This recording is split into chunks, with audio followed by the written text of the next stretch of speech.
The courtroom was dead silent when Richard laughed aloud at his wife's demands. For 10 years he thought her silence was submission, the quiet trait of a woman merely happy to spend his millions. He didn't know the empire he was fighting to keep was never his to begin with. The mahogany-paneled walls of Courtroom 3B in the Fulton County Superior Court felt more like a gladiator arena than a hall of justice. But to Richard Hayes, it was merely another boardroom, another venue for him to win. He sat at the respondent's table, leaning back in his custom-tailored charcoal brioni suit, exuding an aura of absolute invincibility. Beside him was his high-powered attorney, Arthur Gable, a man known in Atlanta's elite circles for absolutely decimating spouses in high-net-worth divorces. Across the aisle sat his wife, Vivian Hayes. Vivian did not look like a woman fighting for half of a $400 million logistics tech empire. She wore a simple navy blue dress, her hands neatly folded in her lap, her posture perfectly straight. She was utterly silent. She had been silent during the depositions, silent during the mediation sessions that had spectacularly failed, and silent now as her husband prepared to dismantle her financial future on the witness stand. "She's an ice queen," Richard whispered to Arthur, a cruel smirk playing on his lips. "She thinks that sitting there looking stoic is going to get her a piece of Hayes Global. She doesn't have a single document to prove she ever lifted a finger." Arthur chuckled, adjusting his gold cufflinks. "We have the valuation reports, Richard. We have the corporate charter. By the time I'm done with the direct examination, Judge Harrison will think she owes you alimony." The Honorable Judge Thomas Harrison, a man with a stern face and zero tolerance for courtroom theatrics, struck his gavel. "Court is in session. We are here to determine the division of assets in the matter of Hayes v. Hayes. Mr. Gable, you may call your first witness." "The respondent calls Richard Hayes to the stand, Your Honor." Richard stood, buttoning his jacket with a practiced, deliberate motion. He walked to the witness box, took the oath with a bright, charismatic smile, and sat down. He looked exactly like what Forbes magazine had called him 3 months prior, the disruptor of supply chain. "Mr. Pow Hayes," Arthur began, his voice booming and theatrical. "Could you describe for the court the origins of Hayes Global?" "Gladly," Richard said, leaning into the microphone. 10 years ago, I saw a massive inefficiency in global freight routing. I was working out of a cramped 2-bedroom apartment. I poured my blood, sweat, and every waking hour into writing the foundational algorithms for what would become our flagship routing software. I secured the seed funding, I hired the engineers, and I built the corporate infrastructure. And your wife, Vivian, what was her role during this foundational period?" Richard offered a patronizing, gentle smile toward Vivian. "Vivian is a wonderful woman, Arthur. She truly is. But her role was domestic. She made sure I had coffee. She picked out the furniture for my first real office. When we hosted potential investors, she was excellent at arranging the catering and making polite conversation." A ripple of low murmurs moved through the gallery. Vivian didn't flinch. She simply blinked, her dark eyes locked onto Richard with an unreadable, unsettling calm. "Did she contribute financially to the seed funding?" Arthur pressed. "Not a dime," Richard laughed softly. "Vivian came from a very modest background. She was working as a junior data analyst at a mid-tier firm when we met. She didn't have the capital or the connections. The initial injection of $2.5 million came from a private equity trust I managed to court after months of relentless pitching. The Vanguard Zenith Trust, correct?" "Yes, exactly," Richard nodded proudly. "They believed in my vision. Mr. Hayes, in the last fiscal year, Hayes Global reported a net operating profit of $85 million. You are currently listed as the CEO and founder. The petitioner, your wife, is asking for a 50% stake in your equity, claiming it is a marital asset. How do you respond to that?" Richard shifted, looking directly at Judge Harrison. "Your Honor, I provided my wife with a life of absolute luxury. Mansions in Aspen and Miami, unlimited credit, and a life entirely free from the crushing stress of building a unicorn startup. I built Hayes Global. My intellect, my strategy, and my sacrifices made it what it is, giving her half of my life's work, because she happened to be wearing my ring while I did the heavy lifting, would be a gross miscarriage of justice." Thank you, Mr. Hayes. No further questions on direct, Arthur said, taking his seat with a smug, triumphant glance toward the petitioner's table. At the petitioner's table, Vivian's attorney, Sylvia Rostova, slowly stood up. Sylvia was the antithesis of Arthur. She wasn't flashy, she didn't wear expensive jewelry or boom her voice to the gallery. She was methodical, terrifyingly precise, and held a reputation for tearing arrogant executives apart with a quiet, lethal grace. "Your witness, Miss Rostova," Judge Harrison said. Sylvia adjusted her glasses, picking up a single thin manila folder. She walked to the center of the courtroom, her heels clicking rhythmically against the hardwood floor. Vivian watched her go, a tiny, almost imperceptible shadow of a smile touching the corner of her mouth. "Mr. Hayes," Sylvia said, her voice smooth and even, "you painted quite a picture, a self-made titan of industry, a solitary genius toiling away in a cramped apartment." "It's the truth," Richard replied, his chin raised. "You mentioned Vanguard Zenith Trust, the entity that provided the crucial $2.5 million seed capital that launched your company. Do you recall who the primary signatory was on that initial term sheet?" "It was a trust officer, a Mr. Gregory Cole," Richard answered confidently. "And did you ever meet the principal beneficiaries of Vanguard Zenith Trust?" Richard frowned slightly, clearly annoyed by the pedantic direction of the questioning. "No, it was a blind corporate trust. That's standard in high-level venture capital, Ms. Rostova. I pitched to their representatives. They liked what they saw. They wrote the check." "I see," Sylvia murmured. "So you took $2.5 million from a faceless entity, surrendered a percentage of your equity for it, and never once questioned whose money you were actually spending." "I questioned whether the check would clear," Richard mocked, drawing a few laughs from his side of the gallery. "It did. That's all a CEO needs to know." Sylvia nodded slowly, walking back to her desk. "Fascinating. Let's look a little closer at that check, shall we?" Sylvia opened the manila folder and extracted a stack of documents. She handed one copy to the bailiff to pass to the judge, one to Arthur Gable, and then approached the witness stand to hand a copy directly to Richard. "Mr. Hayes, I direct your attention to Petitioner's Exhibit 14. This is the original Articles of Incorporation for Hayes Global, filed 10 years ago in Delaware. Could you read the equity distribution clause on page 4, paragraph 2? Richard sighed dramatically, adjusting his posture as if he were explaining basic math to a child.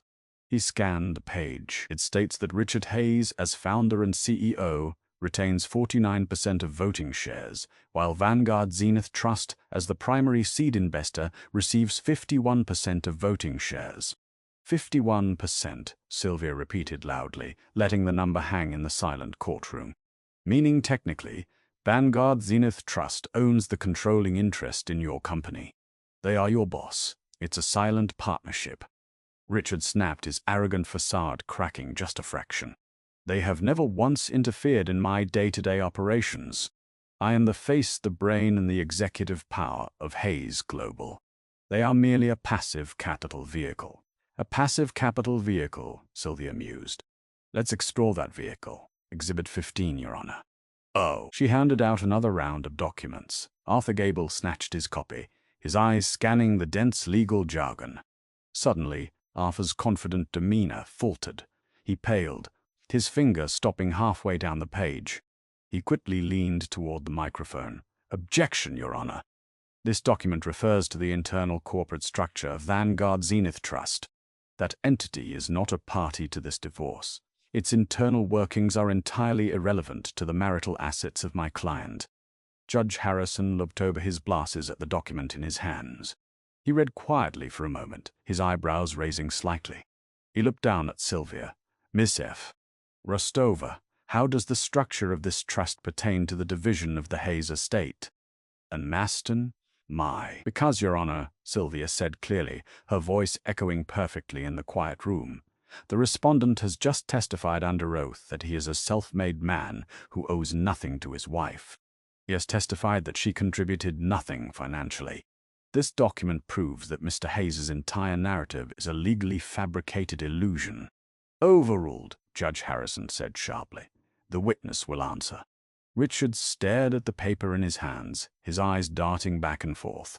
The legal text was dense, but the names at the bottom were incredibly clear. "Mr. Hayes," Sylvia pressed, stepping closer to the witness box.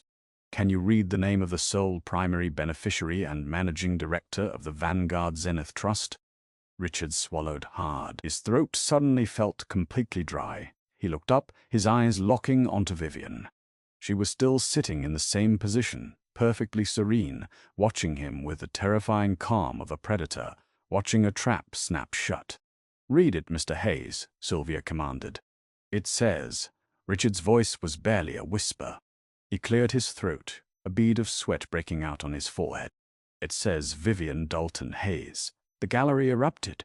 Gasps, urgent whispers, and the frantic scribbling of reporters' pens filled the room. Arthur Gable slammed his hand on his table, completely losing his composure. "Order!" Judge Harrison bellowed, slamming his gavel 3 times until the room fell back into a stunned electric silence. "Miss Rostover, continue." Just to clarify for the court record," Sylvia said, her tone dripping with surgical precision. "The Vanguard Zenith Trust, the entity that provided the foundational capital for Hayes Global, the entity that owns 51% of the voting shares, the entity that essentially owns you, Mr. Hayes, is solely controlled by your wife. This is a forgery," Richard stammered, his face flushing a deep, angry crimson. "Vivian was a junior analyst. She didn't have $2.5 million. She drove a beat-up Honda Civic when I met her. My client," Sylvia said, turning to look fondly at Vivian, "was indeed working as a junior data analyst. What she didn't feel the need to broadcast to every arrogant man she met was that she is also the heiress to the Dalton shipping fortune of Chicago. Her grandfather built one of the largest freight companies in the Midwest. Vivian possessed a trust fund worth over $80 million by the time she was 25. Richard gripped the edges of the witness stand, his knuckles turning white. His mind raced, replaying the last 10 years, the ease with which he secured the funding, the way the trust officers always seemed to agree with his proposals after a brief delay, the way Vivian had quietly suggested he focus his algorithm on freight logistics instead of passenger travel. She had orchestrated it. She lied to me," Richard shouted, pointing a shaking finger at his wife. "For 10 years, she played dumb. She let me believe I built this from nothing." "She didn't lie, Mr. Hayes," Sylvia corrected sharply. "You simply never asked. You were so consumed by your own ego, so entirely convinced of your own singular brilliance, that you never once questioned where the golden goose came from.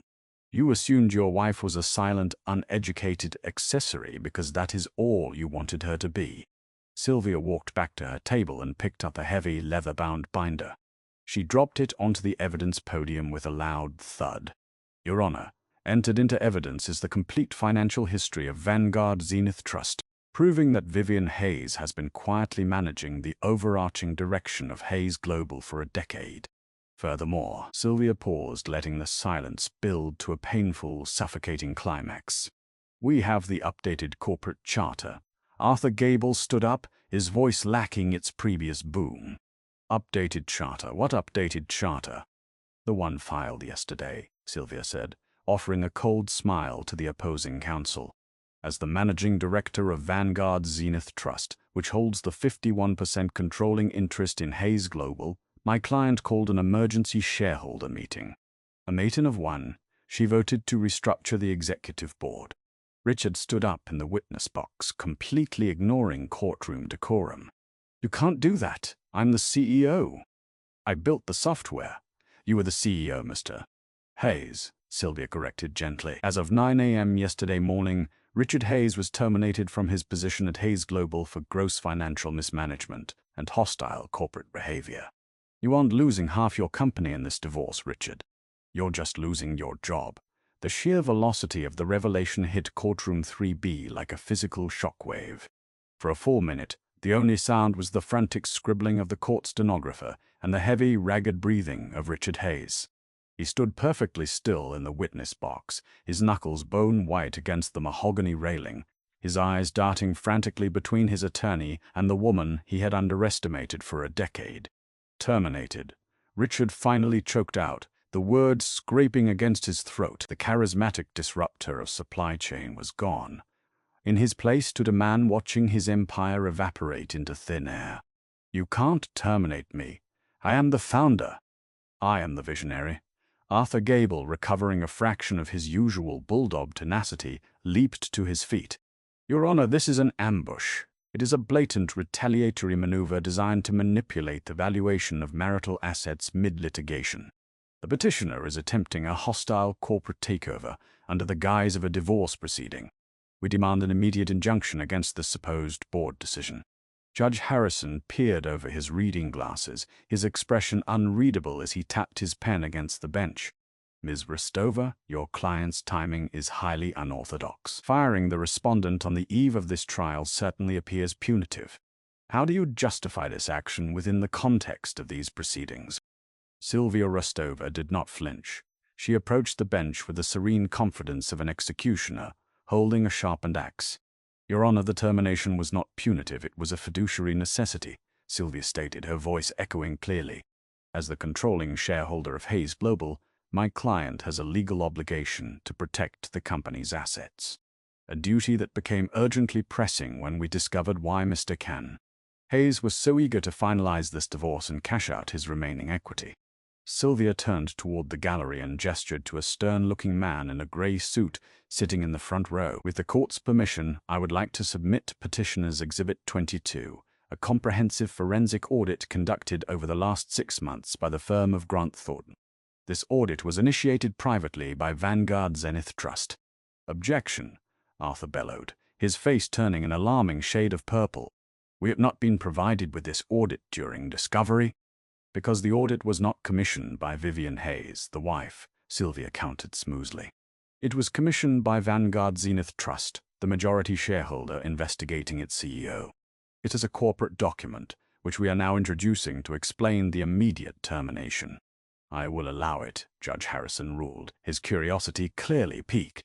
"But tread carefully, Miss Rostova. What exactly did this audit reveal?" "It revealed, Your Honor, that the visionary CEO of Hayes Global is a thief." A collective gasp swept through the gallery.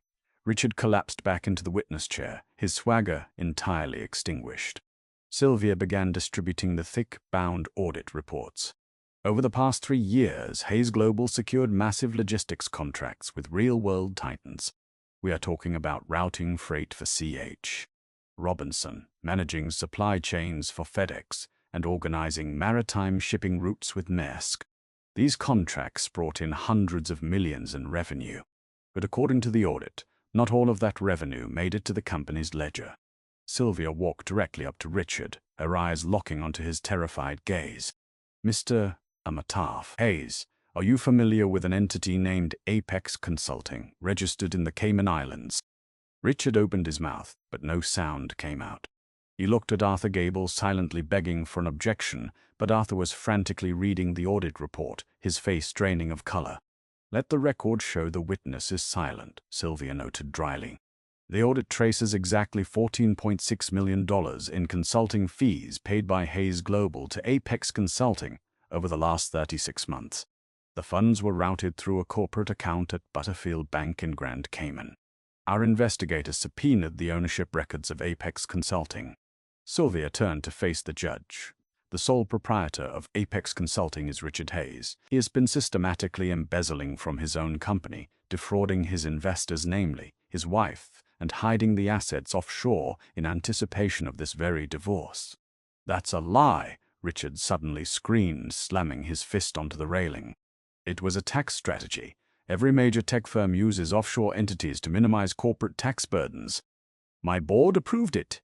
Your board consisted of you, 2 puppet directors you appointed, and the silent 51% held by Vanguard," Sylvia corrected sharply. "Vanguard did not approve it, and furthermore, using corporate funds to purchase a $6 million penthouse in Monaco under a shell corporation, and transferring $2 million into the private account of a 24-year-old Instagram model named Chloe Fontaine, is not a tax strategy, Mr. Hayes. It is wire fraud." The silence in the courtroom was absolute, save for the hum of the air conditioning. Arthur Gable slowly lowered the audit report, He didn't object. He didn't speak. He simply pushed his chair back a few inches, physically distancing himself from his client. "You sat there, under oath," Sylvia continued, her voice rising with righteous indignation, "and painted my client as a passive, uneducated domestic servant who contributed nothing to your success. You mocked her silence. You claimed you were the sole brain behind this enterprise." Sylvia walked back to the petitioner's table and stood behind Vivian, placing a gentle hand on her shoulder. Vivian remained perfectly poised, her dark eyes fixed on her husband with an expression of absolute, chilling indifference. "But the truth, Your Honor," Sylvia said, "is that Vivian Hayes was the safety net that caught every single one of Richard's failures. When he nearly lost the C.H. Robinson contract due to a catastrophic coding error in his genius algorithm, it was Vivian who quietly utilized her family's deep connections in the Chicago freight industry to buy him a 6-month extension. When he alienated his lead engineers with his toxic arrogance, it was Vivian acting through the trust who authorized emergency stock options to keep the team from walking out. She didn't just fund the company, she babysat its CEO. Richard looked at Vivian, his chest heaving. The illusion was entirely shattered. The narrative he had sold to Forbes, to the business world, and to himself was dead. He wasn't a titan of industry, he was a liability who had been managed by the very woman he thought he controlled. "Even if all of this is true," Arthur Gable stammered, finally finding his voice, though it lacked any of its former bravado. "Even if the trust fired him, and even if there are financial irregularities." They were married for 10 years. The growth of the Vanguard Zenith Trust's investment in Hayes Global occurred during the marriage. Under Georgia equitable distribution laws, the appreciation of that asset is still considered marital property. My client is entitled to half of her 51% stake. It was a desperate, grasping legal maneuver, and everyone in the room knew it. But legally, Arthur had a point. If an asset grew during a marriage, the spouse often had a claim to the appreciation. Sylvia Restova smiled. It was not a pleasant smile. It was the smile of a chess grandmaster, moving her queen into the final, inescapable position. "Mr. Gable makes a sound point regarding standard marital law," Sylvia conceded, addressing the judge. "However, standard marital law is superseded when there is a binding prenuptial agreement in place." Arthur frowned in deep confusion. "There is no prenup. I asked my client about this specifically during our initial consultation. He assured me there was no prenuptial agreement. I didn't think it mattered," Richard mumbled from the stand, wiping sweat from his brow with a trembling hand. "It was just a boilerplate thing." "Ah," Sylvia said brightly. "The boilerplate thing. Your Honor, I submit Petitioner's Exhibit 23, the prenuptial agreement signed by Richard Hayes and Vivian Dalton exactly 1 month before their wedding." Sylvia handed the document to Arthur, who looked as though he might physically be ill. "Let me set the stage," Sylvia addressed the courtroom. 10 years ago, Richard was a broke programmer with a big ego and a dream. He genuinely believed his routing algorithm was going to make him a billionaire. And he was absolutely terrified that his quiet, modest fiancée, who he thought was just a junior data analyst, would one day try to steal his non-existent fortune. Sylvia walked toward Richard, her heels clicking like a ticking clock. So, to protect his future millions, Richard demanded a prenuptial agreement. But because he was broke, and because he was notoriously cheap, he didn't hire a premier law firm. He went online. He downloaded a standard, one-size-fits-all, separate property prenuptial agreement from LegalZoom for $99.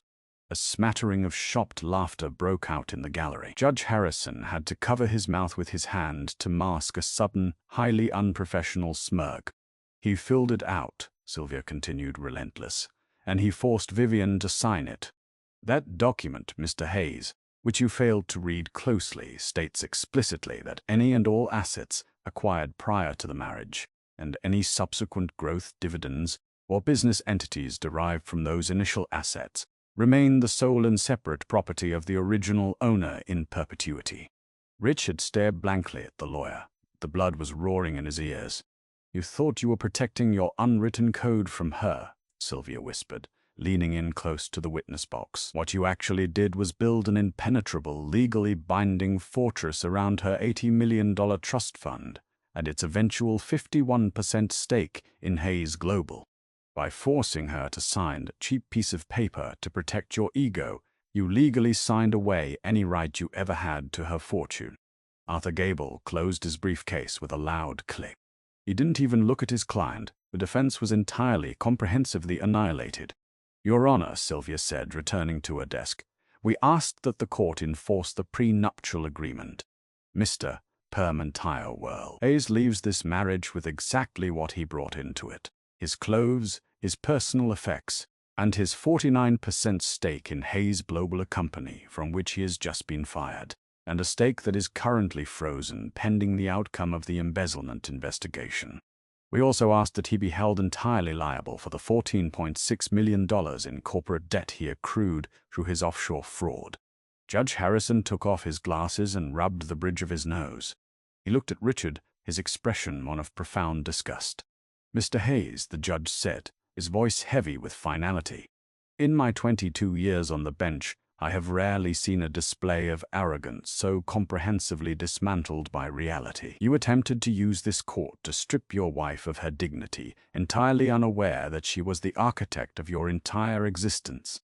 Judge Harrison picked up his gavel. "I find the prenuptial agreement valid and binding.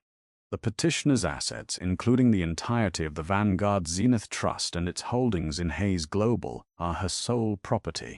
The respondent is awarded 0 alimony, 0 equity from the petitioner's holdings, and assumes full liability for the $14.6 million deficit.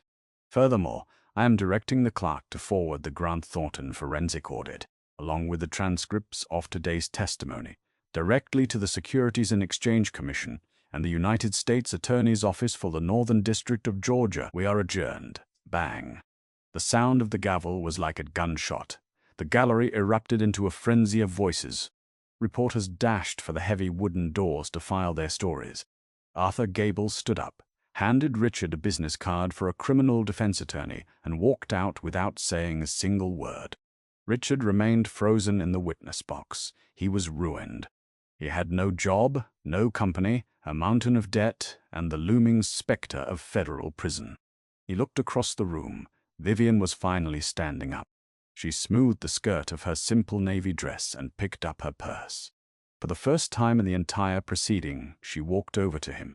The courtroom was still buzzing, but as she approached the witness box, the noise seemed to fade into the background. Richard looked down at her, his eyes red and brimming with panicked tears. "Vivian, please," he whispered, his voice trembling, stripped of every ounce of its former bravado. "I built the software. You know I did. You can't just take it all away. We were married. We were a team." Vivian looked at him. Her expression wasn't angry. It wasn't even triumphant. It was simply the look of a woman who was finally taking out the trash. "You were right about one thing today, Richard," Vivian said, her voice soft, melodic, and devastatingly clear. Richard looked up, a pathetic spark of hope igniting in his eyes. "What? I am excellent at picking out furniture," she smiled faintly, glancing around the grand mahogany courtroom. "And I always know exactly where to put you." She turned and walked down the center aisle, the heavy wooden doors swinging open to welcome her into the bright Atlanta sun, leaving the visionary alone in the dark. What an absolute masterclass in silent vengeance. Richard thought he was the smartest man in the room, but he was just a pawn on his wife's multi-million-dollar chessboard. Never mistake a woman's silence for weakness. She might just be letting you talk your way into a trap. If this jaw-dropping courtroom takedown left you speechless, hit that like button, share with your friends, and subscribe for more incredible real-life drama stories.